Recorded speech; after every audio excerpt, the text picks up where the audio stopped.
यहाँ पर divisions use किए हैं, स्केल के कितने यूनिट्स यूज़ किए हैं, तो वो हमने इसको माइनस करके निकाला तो आएगा 4.4 centimetre. Next question number 3। Question number 3 में हमारे पास फिगर दिया हुआ है PQR।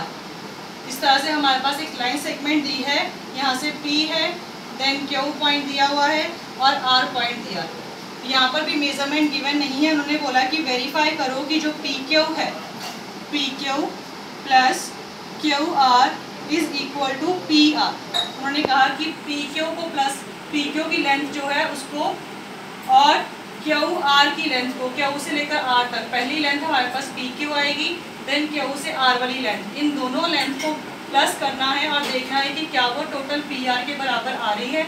तो हम लेट कर लेते हैं कि PQ हमारे पास 2 है और लेट कर लो QR हमारे पास 3 है।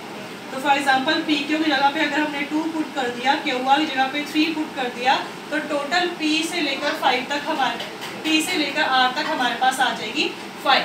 ठीक है, फॉर एग्जाम्पल क्योंकि हमने क्या किया, यहाँ से हमने मान लिया 1, Q पे लिख दिया 2, 3, 4, 5, 1 to 5 हमने मेजरमेंट यहाँ स्केल के ऊपर लिख दिया।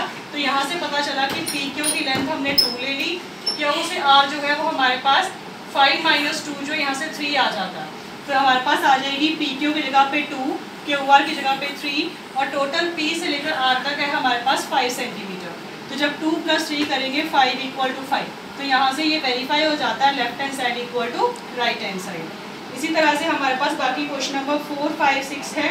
4 में भी हमने लेट करनी है measurement A B C D और उसको left side right side prove करना है। 5th और 6th में भी हमने साइड्स को कोई भी लेट करके उसकी लॉन्गेस्ट और शॉर्टेस्ट साइड बतानी है। इस तरह से हमने एक्सरसाइज 5A में लाइन सेगमेंट की हेल्प के साथ हमने इसको प्रूव करना है। Now we move to exercise 5B, whose topic is revolution and angles। इसमें हमने एंगल्स और रेवोल्यूशंस बताने हैं। Now we start exercise 5B। First question है हमारे पास, what fraction of a clockwise revolution does the R hand of clock turn through when it goes from 2 to 8। सबसे पहले हम देखेंगे क्लॉकवाइज और एंटी क्लॉकवाइज रोटेशन किस तरह से होती है। जब हम राइट से लेफ्ट की तरफ इस तरह से मूव करते हैं तो वो आती है हमारे पास क्लॉकवाइज डायरेक्शन।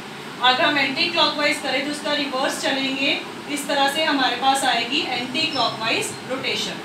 अब सबसे पहला क्वेश्चन है कि हमने फ्रैक्शन बतानी है 2 to 8। क्लॉक में उन्होंने बोला है तो हमने क्लॉक ड्रॉ करनी है। हमें पता है कि हमारे पास इस तरह से क्लॉक आती है, ऊपर आता है 12, 6, 3, 9।